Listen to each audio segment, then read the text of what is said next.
nous revoilà, 8h23 ce vendredi matin. Laurence est avec nous, Laurence Ostelaza, bonjour. Bonjour. À l'occasion d'ailleurs des congrès d'ici, du palais des congrès d'ici les Moulineaux qui reçoit en fait tous ces médecins de la médecine esthétique, c'est ça? Il y a les assises. Hein. Exactement, il va être question des nouveautés technologiques évidemment en matière d'esthétique, mais pas que, puisque le thème de cette 3e édition sera l'esthétique à l'âge de la maturité. C'est quoi la maturité?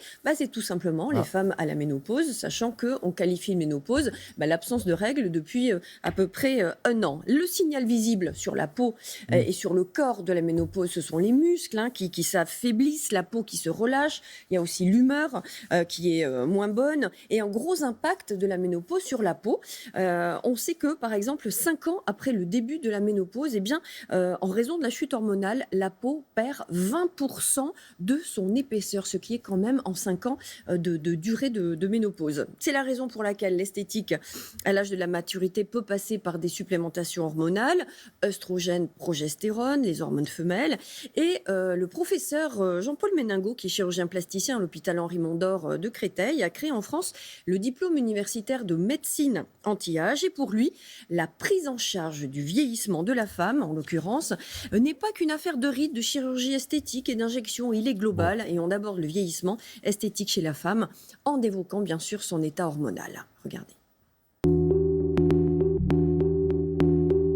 Je viens vous voir aujourd'hui car depuis quelque temps, j'ai remarqué que j'ai une perte de fermeté au niveau de l'ovale du visage, oui. D'accord.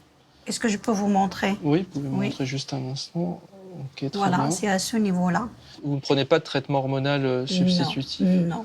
Alors ça, c'est quelque chose qui freine un petit peu cette perte d'élasticité de la peau. Mais bien sûr, c'est un traitement qui n'est pas indiqué pour tout le monde. Il faut ne pas avoir d'autres facteurs de risque, parce qu'évidemment, ce qu'on craint, c'est toujours le cancer du sein. Et donc, il faut pas, ça ne s'adresse pas, par exemple, à des femmes fumeuses ou en surpoids ou ménopausées depuis longtemps. Là, vous avez le cas d'une patiente qui a été ménopausée depuis pas très longtemps et très rapidement, elle se plaignait d'avoir, vous voyez, ces rides verticales et puis un affaissement. Et en fait, elle a eu un traitement hormonal de quelques mois uniquement. Et puis, elle est revenue donc après quelques mois d'imprégnation hormonale. Et là, on voit bien que la peau a l'air plus tonique, plus élastique. Plus lisse. Un petit peu plus lisse. On sait que le traitement hormonal a un effet sur la peau, il a un effet sur l'humeur, bon, ça c'est bien connu. C'est bien connu, oui. Sur l'ostéoporose, c'est classique. Il y a également un effet sur les artères, au niveau cardiovasculaire qui est intéressant. On a vu un avant et un après, donc forcément il y a une amélioration. Bien entendu, nous, on a vu l'aspect extérieur, mais d'après le professeur, il y a aussi des bénéfices qui vont agir sur le corps de l'intérieur. Ça consiste en quoi, ce traitement? Le traitement qui est vraiment préconisé, c'est avec une crème. Donc, c'est une crème qui est appliquée plutôt le matin, parce que c'est un traitement qui est un peu énergisant, ça donne un peu la pêche. Et puis, il y a un comprimé, donc, qui est à prendre plutôt le soir, parce qu'il y a un effet légèrement sédatif. Mais moi, je ne peux pas vous le prescrire. Moi, je vois ça. C'est ce que j'allais poser comme question. C'est le gynécologue qui... oui. Moi, je n'ai juste qu'un regard, si vous voulez, sur la peau, comment elle cicatrise, etc.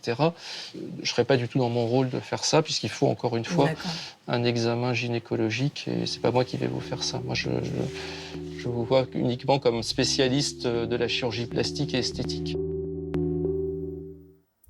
Et le traitement hormonal est bien sûr prescrit par des gynécologues et prescrit à des femmes sans facteur de risque. Et il faut que ce soit sorti d'examens très précis comme un coronoscanner, une échographie des ovaires, de l'endomètre, un bilan cardiaque et bien sûr des dosages hormonaux d'œstrogènes et de progestérone pour savoir justement si les femmes qui ont la ménopause ont ce besoin justement de traitement hormonal substitutif. Il avait été très décrié, le THS. Pourquoi?